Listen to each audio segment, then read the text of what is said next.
I'm Max Dalton, and in this video, I'll show you how to turn off and disable people following you on Reddit. You should be aware that when you do this, all of your existing followers will automatically be removed. As a result of this, those people will stop seeing your new post or comments in their Reddit feed.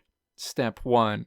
Open the Reddit app on your iPhone, iPad, or Android device, and then tap your profile icon on this screen. A menu opens.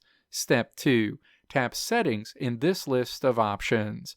Step 3. Navigate to the Account Settings section and then tap your profile name in this section. Your Reddit account settings screen opens. Step 4.